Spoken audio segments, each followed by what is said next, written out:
പത്തനംതിട്ട പുളിക്കീഴിൽ മദ്യസംഭരണ കേന്ദ്രത്തിലും വിൽപ്പനശാലയിലുമുണ്ടായ തീപിടുത്തത്തിൽ 25 കോടിയിലധികം രൂപയുടെ നഷ്ടം.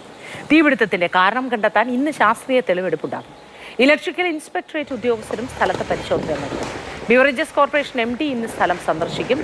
30,000 ചതുരശ്ര അടി വലിപ്പമുള്ളതാണ് തീപിടിച്ച സംഭരണ കേന്ദ്രം. CK അഭിലാൽ ചേരുന്നു വിശദാംശങ്ങളുമായി. Abhilal, good morning. ഈ തീപിടുത്തം എങ്ങനെ ഉണ്ടായി എന്നത് സംബന്ധിച്ച് എന്തെങ്കിലും വിശദാംശങ്ങൾ ഈ ഘട്ടത്തിൽ അറിയാൻ സാധിക്കുമോ? ഇലക്ട്രിക്കൽ ഇൻസ്പെക്ടറേറ്റിന്റെ പരിശോധനയ്ക്ക് ശേഷമായിരിക്കുമോ അത് അറിയാൻ കഴിയുക?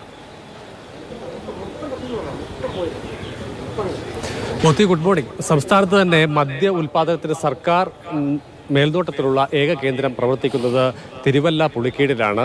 ട്രാവൻകൂർ ഷുഗേഴ്സ് ആൻഡ് കെമിക്കൽസ് എന്നുള്ള ഈ സ്ഥാപനത്തിൻ്റെ വളപ്പിൽ തന്നെയാണ് ബിവറേജസ് ഔട്ട്ലെറ്റും അതോടൊപ്പം തന്നെ ബിവറേജസ് കോർപ്പറേഷൻ്റെ 2 സംഭരണശാലകളുമുള്ളത്. അതിൽ സംഭരണശാലകൾ ഒന്ന് ബിയറിന് മാത്രമുള്ളതാണ്, മറ്റൊന്ന് ഇന്ത്യൻ നിർമ്മിത വിദേശ മദ്യം ശേഖരിക്കുന്നതാണ്.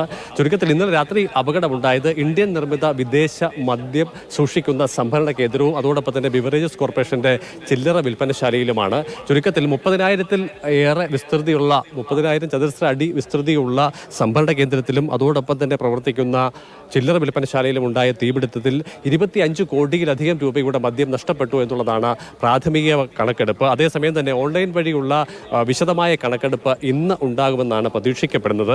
എന്തായാലും ബിവറേജസ് കോർപ്പറേഷന് വലിയ സാമ്പത്തിക നഷ്ടം ഉണ്ടായിട്ടുണ്ട് എന്ന് പറയുമ്പോൾ തന്നെ ഇൻഷുറൻസ് പരിരക്ഷ കോർപ്പറേഷൻ ഉണ്ട് എന്നതിനാൽ തന്നെ വലിയ ആശ്വാസവും സർക്കാരിന് ലഭ്യമാകും എന്നുള്ളതാണ് മനസ്സിലാക്കുന്നത്. ഇന്നലെ വൈകുന്നേരം 8:10 കൂടിയാണ് തീപിടുത്തം ഉണ്ടായത് എന്നുള്ളതാണ് പ്രദേശവാസികളിൽ നിന്ന് നമുക്ക് ലഭ്യമാകുന്ന വിവരം. ഈ സംഭരണ കേന്ദ്രത്തിന്റെ നേരെ എതിർ ദിശയിൽ കട നടത്തുന്ന തങ്കമണി ചേച്ചി ചേരുന്നുണ്ട്. ആദ്യഘട്ടത്തിൽ ഇത് ശ്രദ്ധയിൽ വന്നവരുടെ കൂട്ടത്തിൽ ചേച്ചി കൂടി ഉണ്ടായിരുന്നു.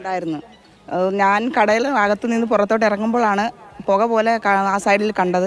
അങ്ങനെയാണ് ഞാൻ അകത്തോട്ട് കൂടി പോയത്. അവിടെ 3-4 വണ്ടിക്കാരുണ്ടായി, ഡ്രൈവർമാർ എൻ്റെ കടയിൽ വന്ന് ഭക്ഷണം കഴിച്ചിട്ട് പോകുന്ന വഴിയിലാണ് അതുങ്ങൾ കണ്ടത്. അതുങ്ങൾ വിളിച്ചു കൂവിക്കൊണ്ട് ഇങ്ങോട്ട് വരുമ്പോഴാണ് ഞാൻ അകത്തോട്ട് ഓടി കയറി അത് കണ്ട് അതുങ്ങൾ പിന്നെ ഞങ്ങൾ ഷട്ടർ തല്ലി തുറന്നു. അതുങ്ങൾ അകത്തിരുന്ന ആൾക്കാരെ എല്ലാം ഞങ്ങൾ രക്ഷിച്ച് പുറത്താക്കി. അവിടെ നിന്ന് ആൾക്കാരെല്ലാം പുറത്തായി. പിന്നെയാണ് ഞാൻ കട അടച്ചത്. ഒക്കെ അങ്ങനെയാണ്. പുകയാണ് അത് നമ്മൾ കാണുന്നുള്ളൂ, പുക മാത്രമേ കാണുള്ള ആ മൂലയ്ക്കകത്ത്. പിന്നെ എന്തോ സംഭവിച്ചതെന്നൊന്നും നമുക്കറിയില്ല. ഈ ഫയർഫോഴ്സിന്റെ സംഘങ്ങൾക്ക് ഇവിടേക്ക് എത്തുമ്പോൾ അരമണിക്കൂറോളം എടുത്തിരുന്നു.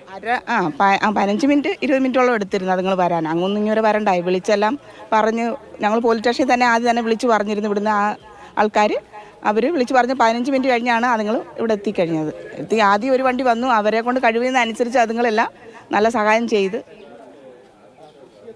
ഈ മദ്യ സംഭരണ കേന്ദ്രത്തിന് തീ പിടിക്കുന്ന ഒരു സമീപകാലത്ത് ഒരു ആദ്യ സംഭവമാണെന്ന് തോന്നുന്നു. എന്തായാലും തീ കെടുത്തി, എന്നാലും നമ്മുടെയൊക്കെ മനസ്സിലൊരു തീ ഉണ്ട്. അതുണ്ട്, എല്ലാവർക്കും പ്രശ്നമുണ്ടല്ലോ. അത്ര കോടി വേണം മുതലായത് ഉള്ളത്. അതുകൊണ്ട് ഈ പാർട്ടി തുടങ്ങിയ ആദ്യമായിട്ടാണ് സംഭവിക്കുന്നത്. നേരത്തെ 5-6 കോഴമുണ്ടായിരുന്നു ഇത്. ഇപ്പം ഹിസ്റ്ററി ആക്കിയതല്ലേ. ഇപ്പം തീ പിടിച്ചു. ഇതൊന്നും ചെയ്യാൻ പറ്റാത്ത സംഭവം. ഫയർഫോഴ്സിനെ കുറ്റം പറഞ്ഞ് വെള്ളം അടിച്ചായിരുന്നത് തീ ഇടത്തില്ല. സ്പിരിറ്റല്ലേ, കത്തിപ്പോവും. ഒരേ കുപ്പി പൊട്ടിക്കൊണ്ടേയിരിക്കും. ഏറെ കാലപ്പഴക്കമുള്ള കെട്ടിടമാണ്. അതിൻ്റെ മുകൾ വശവും അതോടൊപ്പം തന്നെ സൈഡും ഒക്കെ തന്നെ അലൂമിനിയം ഷീറ്റ് കൊണ്ട് മറച്ചിരുന്നതാണ്. നവീകരണ പ്രവർത്തനങ്ങൾ ഒരു ഭാഗത്ത് തുടങ്ങിയിരുന്നു. പക്ഷേ വൈകുന്നേരം 5 മണിയോടുകൂടി പ്രവർത്തനങ്ങൾ പൂർത്തിയായി. എന്താണ് കാരണം എന്നത് സംബന്ധിച്ച് ചില സംശയങ്ങൾ മാത്രമാണ് ബാക്കിയുള്ളത്. അതിൽ പ്രധാനപ്പെട്ട സംശയം എന്നുള്ളത് ഷോർട്ട് സർക്യൂട്ട് ആകാം.